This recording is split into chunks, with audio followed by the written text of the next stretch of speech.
misunderstood. Everybody thinks he's up to no good. Whenever he's around, things go wrong. The kid sticks out like a sore thumb. I didn't know this was a whole song for real. I didn't know the extended version. It is. I've never heard this part. Those sound Growing up, Brooklyn styles get complicated. No wonder he's so hated. Everybody hates. Definitely a church movie.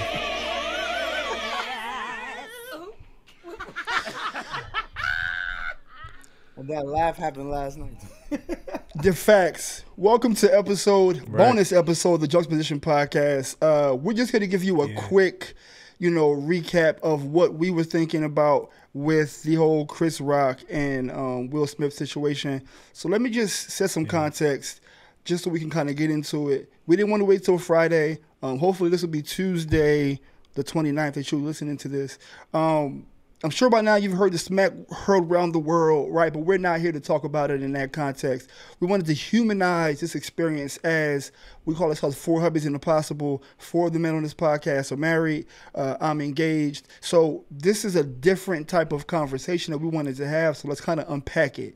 So we're not here to place blame on anybody. We're here to discuss the happenings around the incident.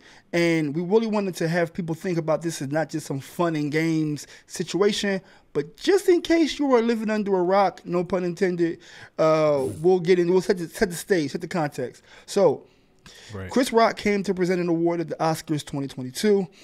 He made a joke about Jada Pinkett Smith being a star in G.I. Jane, hinting at her very visible bald head, which may have been unbeknownst to Chris that she has been suffering from alopecia, which she made public maybe a few months ago.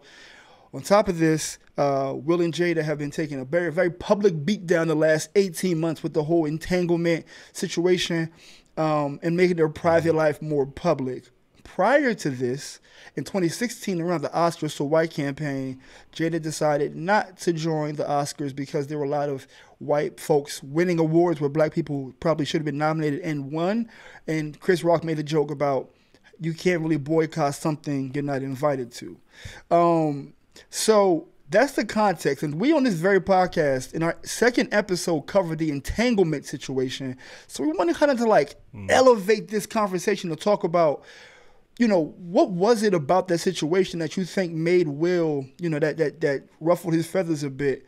Cleveland, I know you and I have been talking about this briefly, but it's a lot of angles to cover. Man, it's a lot of angles to cover, man. I'll just start with my initial feelings when I heard about it. We have a chat where we communicate with one another every day, really.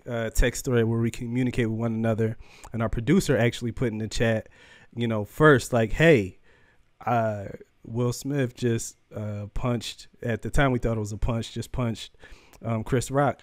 And the first thing I was thinking was nah, that must be something that had to do with the show. There's no way that happened. Meanwhile, I'm watching live. Then when I saw the video, I wasn't watching live. So my initial reaction, honestly, was disappointment, man. Honestly, I felt like I knew what was going on with the Oscars.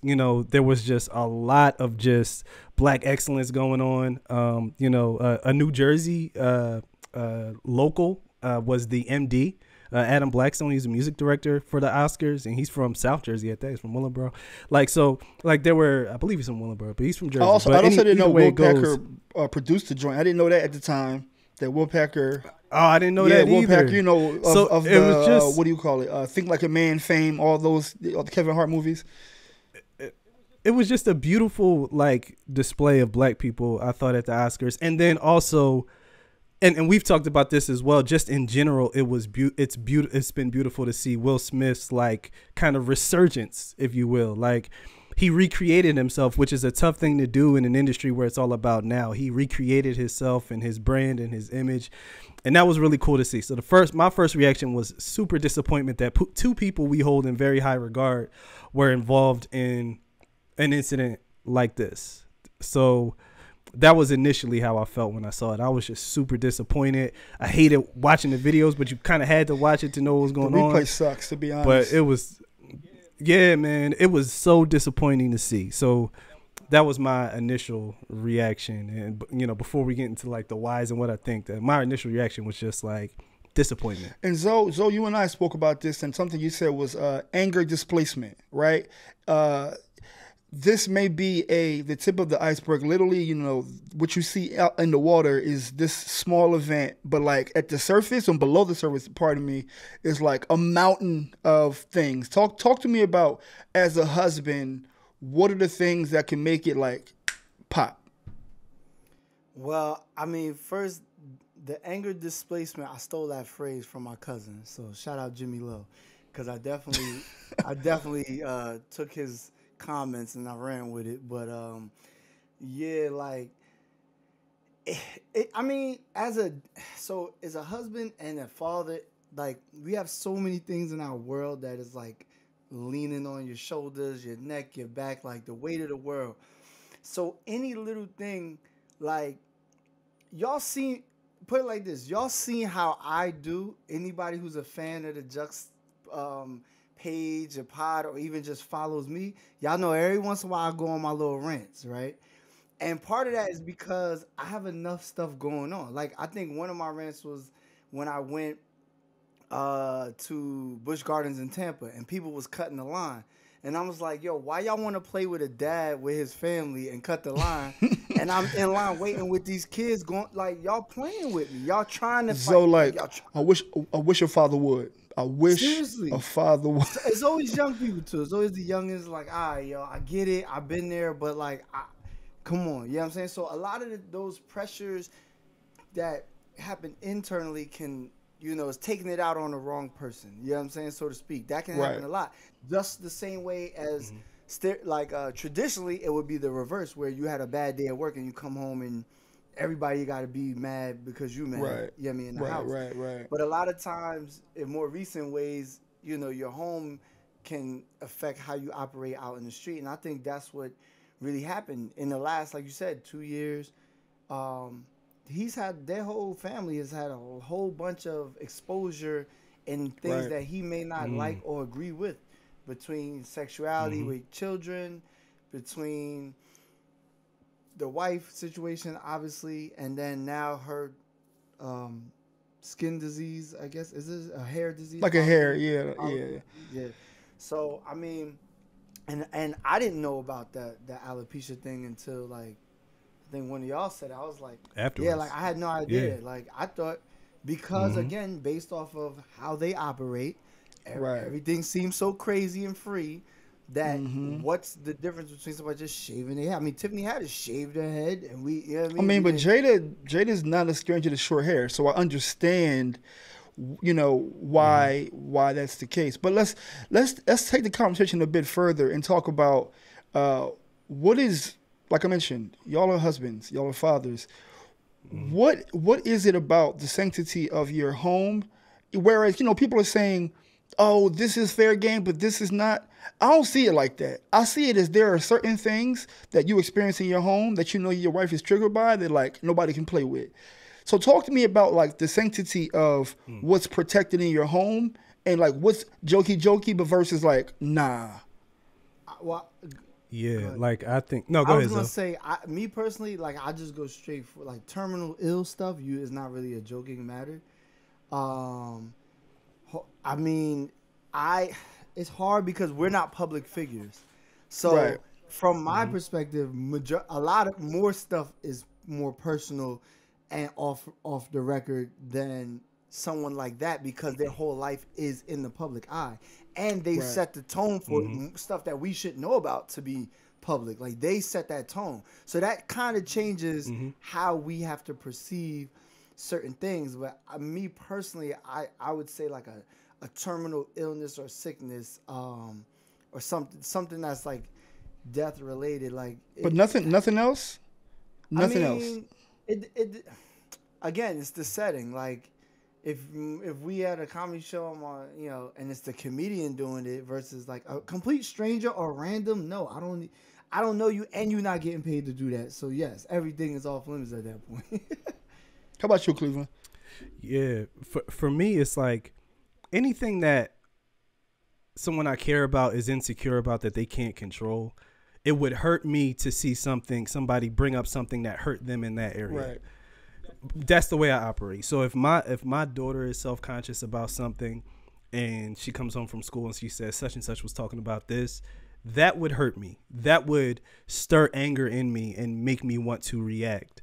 Same thing with my wife. If she shared something that is happening to her that she can't control and that she's insecure about, even if she could control it, honestly, and she's insecure about, to know that insecurity, that hole in her armor, so to speak, was just attacked by someone else, be it jokingly or not, that is enough to make you angry, because as a father and as a husband, I feel the need to protect in every way, not just physically, but also emotionally. I feel like if someone is emotionally harming someone that I love, it makes me angry. It makes me want to fight. Even beyond that, bro, even friends. Mm-hmm.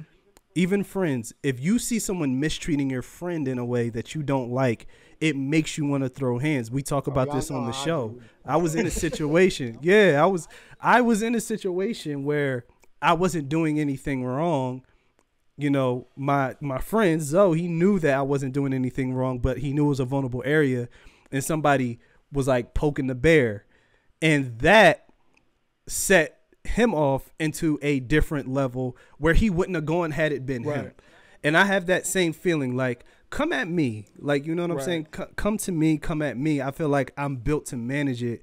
But when you come at something that I am protective over my friends or family, I can see how it can get. And that's the perspective. Sure. That's the perspective. Let me get this right off right quick. So, like, this is the thing that I was saying about what similar to what Cleveland was saying.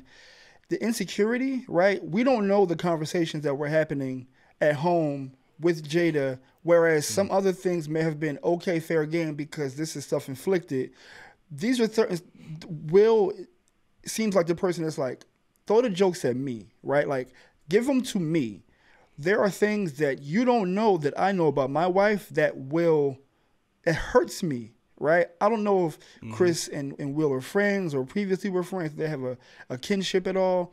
But I do know that if I know that something is bothering my wife and we go outside and you pick on that thing that is bothering her, I'm active. Mm-hmm. I'm active, right? And it could be the straw that broke the camel's back. It could be, nah, don't shoot at her, shoot at me, and he had enough. It could have been that look that Jada gave him. Right when the camera panned off, she might have looked at him like, yeah, and because if you see, he was laughing at first, and then you saw her, and then you see the camera pan, and then you see him walking up, right. So that is a instinctual, primal protection of my household, of my wife. I had enough type of reaction, and to me personally. Even though I hate people saying me personally, to me, I don't have a problem with what went down. It's redundant. It is. Because me, myself, right. Like, yes, you. Me, myself, and I don't have a problem with what Will did. Now, you know what? Let me piggyback no, go ahead, so. Because I have a problem with what he did, but for a lot of different reasons. But I do understand the protection if it's something that is bothering her, and they're picking at it. Two things though that throw that kind of theory off. One, she made it public, so it wasn't like he joked on something. Like he may not have known. I mean, people are saying they spoke to Chris Rock and he didn't know. But at the end of the day, I feel like, yo, my man, like one of those yell across, you ain't got to get up and do all that. But two, if you're gonna be a provider and protector and everything, you can't. It's got to be 100 at all times. Like that's how I am. I feel like you can't pick and choose because, again, the whole entanglement situation was a debacle. And remember last week's episode. Last week's episode for all of us who listen and support the pod. We talk about house business. We talk about not your friend's business. And they made it more than just their friend business and house business. It became the world's business, which now. The reason why we said that last week about not having other people involved in your personal is because they now feel carte blanche to just say it's fair, it's open season now. That's what they think, even though it's not wrong, right? But because of that, other people be like, well, like, come on. All I said was something about a haircut. She just X, Y, and Z. You know what I'm saying? Like, yeah, I am a proponent. I am a proponent of gray areas, though. I'm not an all or nothing person. I'm definitely case by case. And Cleveland, I stepped on your toes. I'm gonna get this off real quick. No, you got it. I'm a proponent of the gray area, right? Now, I think we all have been pushed to the brink. Whether we acted or not is different, or whether we had the opportunity to act or not. But we've been pushed to the brink. We're like, enough's enough, bro. Either you had to have that conversation, or you had to take direct action. Everybody's been to a point where enough's enough. Now, was the time or place appropriate? Who's to say, right? Fuck it. When it goes down, when they say on site, they say on site, right? That nigga was on site. Like, so Clearly. So I agree with you, though. I'm just not an all or nothing person, because it can be nothing with, and who knows what actually happened with the entanglement situation. He probably boxed August up a little bit, but we just don't know. Who knows, right? But I support the protection of his wife in public. My fault, Cleveland. Go ahead. Yeah, I support the protection of his wife in public for sure. I think the extent of the reaction we saw, like we're already talking about, was a culmination of a lot of things. And I think another thing to kind of be aware of is he's had a very successful year, but with that success also comes its own pressures. It's not just success and you're glowing and everywhere you go. It's a lot of work that goes with that. It's a lot of grinding that goes with that. It's a lot of things that you have to kind of combat and manage when you are going back to that level of success again. And he had it on multiple fronts. He had it as an executive producer. He had it as an actor. He had it as an author. He has it as a social media influencer. A father. So he has all of a father, like, and yeah, back to the home stuff, right? So he has all of these things going on, and blessings and success can be traumatic, bro. Like, it can be, if you're managing it, like, everybody screams, like, you know, if you go to church and they're like, oh, it's your harvest, it's your season. Bro, harvest is the busiest time of a farmer's life. Like, planting the seeds is easy. It's when you have to start collecting it, that's when it's more work. And not only is it more work then, but that's when there's more things that are coming at you. During his acceptance speech, he said something that Denzel told him. He said that, you know, it's when you're escalating to your top, to your pinnacle, that's when the devil comes to seek you, and that's when he tries you. But that the reason why he has an end is because a lot of times the process to get to that pinnacle drains you so much that you have low tolerance, bro. Like, have you ever had to go to a job every day that you didn't like, but you still work hard, you're still progressing through the company, you get to a position, somebody hits you with a microaggression, they hit you with some sarcasm, and it's like, not today. And then boom, you blow up. But it's like the work that it took me to get here and manage myself and keep myself composed, only to get to a point where I'm now being recognized for it, only to have to then choose between in his mind, violence, you know, and non-violence, protecting his wife, or getting physical. It's a tough decision to make, and I don't envy the position that he was in at all. I think it was a tough position to be in.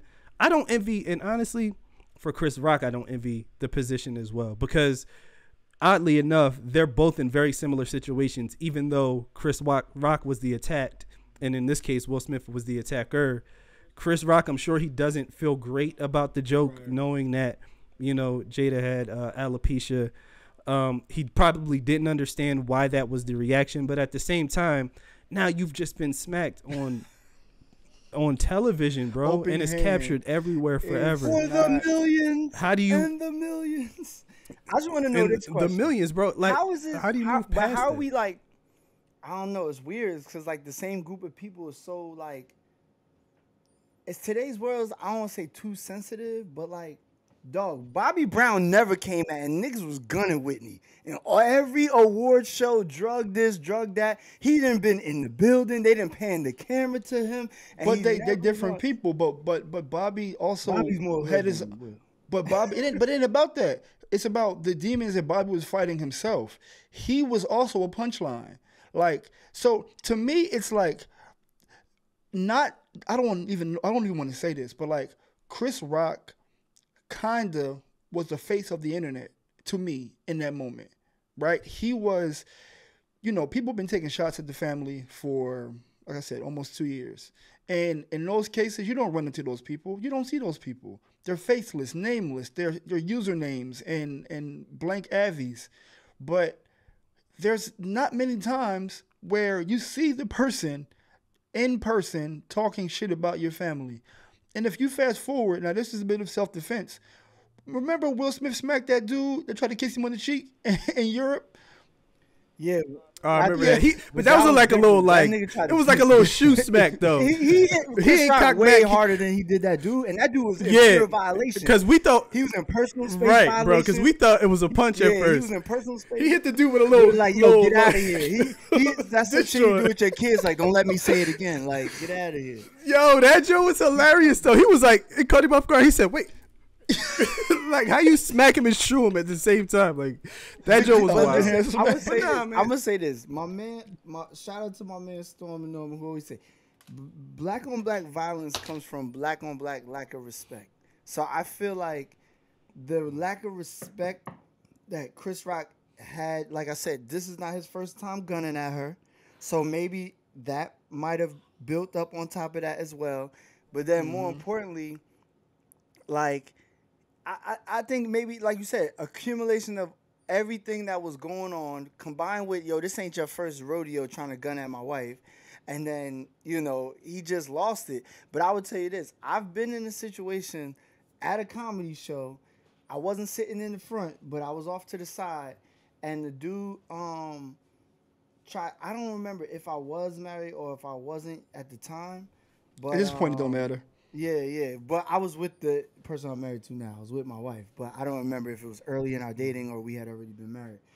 But I was with her, and the comic was, oh, who in here, who together, who a couple, whatever the hell. You know how they do. They scope the room, and then you already know if you answer, you're a target. You know, you try to participate to help the comedian do their thing. But I don't remember exactly what he said, but I would tell you this. What he insinuated was something like, yeah, I'm like, you come on with me, like, you know, because I'll do it better, or like, I'll fuck you, like, yo, yeah. And I was like, yo, my man, that's not really that. Where's the joke? Where's the punchline? You know what I'm saying? Right. So I said, my reaction was, hey, yo, watch your mouth. You feel me? Because that's what I don't give a fuck. And normally, that's the worst thing you could do because they got the mic. You know what I mean? If you know comedy, you know, just don't say nothing. But to me, you also don't want to be the angry man. You don't want to be the angry man. Like, yo, because now everybody gunning you. Yeah. So, but I did tell him, yo, watch your mouth. And then he went to say something. I said, watch your mouth. You still got to get off stage. That's all I said to him. And I let it go. Yeah, well, see, like, I think everybody is going to react differently based upon whatever they're dealing with, bro. And we can't even just assume that is based upon the last 2 years. Like, who knows what kind of internal struggles that this man has. And, like, unfortunately, Chris Rock was on the receiving end of that pain, bro, because there's other things he shared in the book, you know, in terms of, like, feeling like a coward because he couldn't protect his mom. Maybe that was like an over expression of that. It just really what it boils down to me, man. It's sad. It's really such a sad, disappointing experience, man. It's so disappointing to see, and you know I don't even know how. I have an opposite perspective as to a little opposite of what you were sharing, Cleveland. In terms of, I heard Ebro say this morning, it's sad, right? It's sad that, you know, the great Will Smith, right, had this crumbling moment where he popped, right? I think the exact opposite. I think potentially this could be liberating to think for him to really diagnose what this trigger is. It was going to pop regardless. We didn't know where. It just happened to be in public. There always comes a time where you are confronted with like a fuck. Right? The inevitable is going to happen. You're going to do something, say something, hurt somebody. And because this happened on Front Street to another black man, the level of embarrassment is high. But also, I think the level of remedy will be swift and comprehensive. I think, because of what we know Will Smith to be, I think that he'll recognize this was wild, right? Like this was outside of the realm of anything we've ever could have seen, right? This was better than Wild Wild West, all 16 of them fucking movies that they had. So I feel like this would be a. They made more Wild Wild West. I think they made like 2 or 3. Did they? They should not have ever. But ever. But I just think that this may be an opportunity for a breakthrough to kind of come to and recognize where there's a gap. Well, he did apologize. Yeah, I mean, he did apologize. I mean, listen, he was weak in a moment and he failed. And failure is just an event. If you embody it and say that's who I am, that's when it becomes troublesome, right? So, like, it was a moment. He failed the moment. He failed the test, bro. Like, all of us have had struggles with something that we thought we defeated, that when faced with it again, we respond in a similar way that we thought we had grown past. All of us have had that issue. And I think, you know what I mean? Unfortunately, when you're in the public eye and you do that, it's you feel more of a burden almost to an extent, because we have the privilege of being able to fail privately with where we are currently. Like, you know what I mean? Like, he hasn't had that privilege since, you know, parents just don't understand, 16, bro. Like, so, yeah. So, like, his failures have always, and struggles and challenges have always had to be under the public eye while trying to maintain that image. He talks about that in the book too, trying to maintain that smile, trying to maintain like the image that everybody loves, the Will that everybody loves. And bro, you can't bury it but for so long. Because Will came out. That was Will, bro. That wasn't Big Willie. Mm-hmm. that wasn't getting jiggy with it. That was West Philly.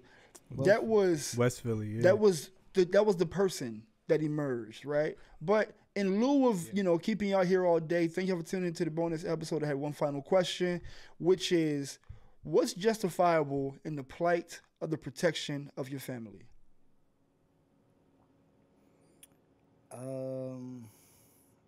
I'd say it depends. I think it depends on the situation. Obviously, that's always your answer. No, because I don't live just like I don't live like a premeditated life. Like it's not as predictable, because I go off of impulse. But that's just me. But I would say physical altercation, you gotta protect yours. But I will say work smarter, not harder, because some situations you don't have time to react and think, but there are some physical, like, if I have time to take a second, I don't have to react and hurt this person right now. I'm still going to hurt you, but just not right now, because I know I'm going to see you. I just want to make sure my family is safe and sound, and then I'm going to come for you. Yeah. That's just how, you know what I'm saying, I would do it. How about you, Cleveland? Yeah. So I think the level or the extent of the disrespect gets an equal and opposite reaction, and that would be justifiable. But the thing is, justifiable ain't always right, though. You can justify your actions, doesn't mean they're right. So there's a distinct difference. So justifiable is an eye for an eye. Justifiable is you hurt me, I hurt you worse. That's justifiable, but unfortunately, it's just not always right. And the one thing that I heard folks say, I heard Charlamagne say this all the time, said you are free to do whatever you want, but one thing you cannot control is the way people react to your actions.